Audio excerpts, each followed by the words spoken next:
एक रईस आदमी अपनी एक बेटी जीजूला के साथ हंसी खुशी रहता था, जो उसे दुनिया की हर चीज से ज्यादा अजीज थी।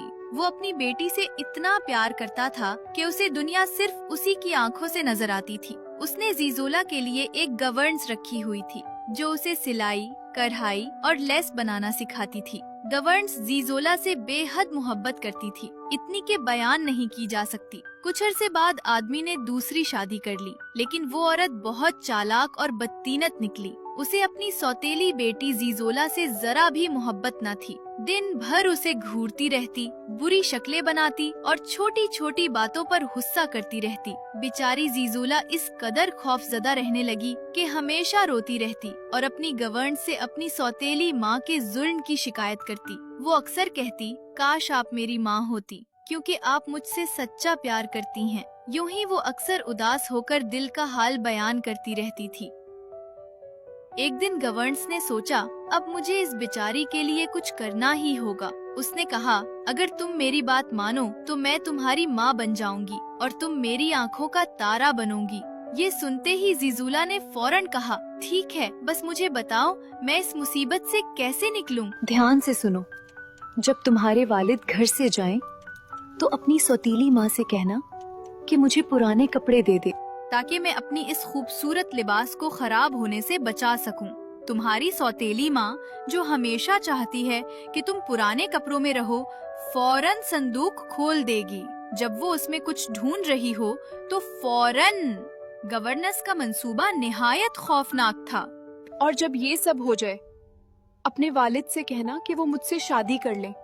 उस दिन से मैं तुम्हारी असली माँ बन जाऊंगी। ये सुनकर जीजूला को हर लम्हा 1 साल के बराबर लगने लगा।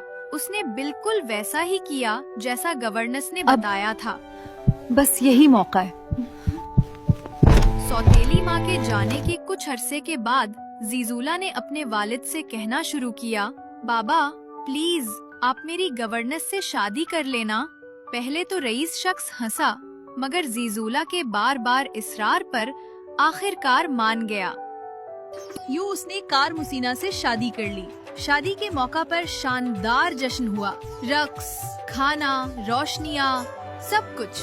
शादी के दिन जब सब लोग नाच रहे थे, जीजोला अपने कमरे की खिड़की पर खड़ी थी कि अचानक एक कबूतर उड़ता हुआ आया और दीवार पर बैठ गया। उसने जीजोला से कहा, जब कभी तुम्हें किसी चीज की जरूरत हो तो जजीरा सार्डिनिया की परियों के कबूतर को पैगाम भेजना, तुम्हारी ख्वाहिश फौरन पूरी हो जाएगी। कुछ दिन तक नई सौतेली माँ कार मुसीना ने जीजोला पर बहुत प्यार निछावर किया। आप वाकई बहुत अच्छी हैं माँ जी। बेहतरीन खाने, खूबसूरत कपड़े बस और ऐसे ही इज्जत। रहो, फरमानबरदार और खामोश। मैं हमेशा आपको खुश रखूंगी माँ जी। मगर कुछ ही दिनों में उसका असल चेहरा सामने आ गया।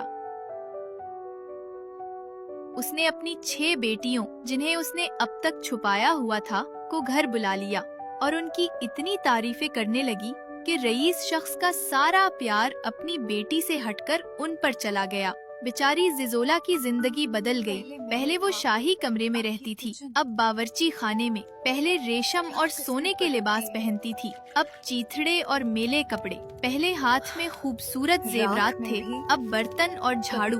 और अब उसका नाम भी बदल दिया गया। अब वो जीजोला नहीं बल्कि सेंड्रिला बन गई, यानी राख वाली लड़की। कुछ अरसे बाद जीजोला के वालिद को सरकारी काम से सार्डिनिया जाना पड़ा। रुखसत होते वक्त उसने अपनी सौतेली बेटियों से पूछा, मैं वापस आऊं तो तुम्हारे लिए क्या तोहफा लाऊं? हर एक ने अपनी अपनी ख्वाहिश बताई। उनके लिए, मेरे लिए कुछ नहीं। हाँ, और फिर तुम उसने मिजाहन अपनी सेनोरेंटोला, बेटी से पूछा, तुम्हें क्या चाहिए? मुझे कुछ नहीं चाहिए बाबा, बस डव ऑफ द फेरीज को याद रखिएगा। बस परियों के कबूतर को मेरा पैगाम दीजिएगा कि मुझे याद कर लें। अगर आप भूल गए तो न आगे जा पाएंगे न पीछे। रईस चला गया, सबके तोहफे खरीद लिए, मगर अपनी सगी बेटी को भूल गया। जब वापसी पर जहाज चला तो वो रुका रहा, बिल्कुल जैसे किसी समंदरी मखलूक ने पकड़ रखा हो। जहाज के कप्तान ने ख्वाब में एक परी को देखा, जो बोली, जहाज इसलिए नहीं चल रहा कि तुम्हारे साथ जो रईस है उसने अपनी बेटी से किया गया वादा तोड़ दिया है। जब कप्तान ने रईस को बताया तो वो शर्मिंदा होकर परियों के गार में गया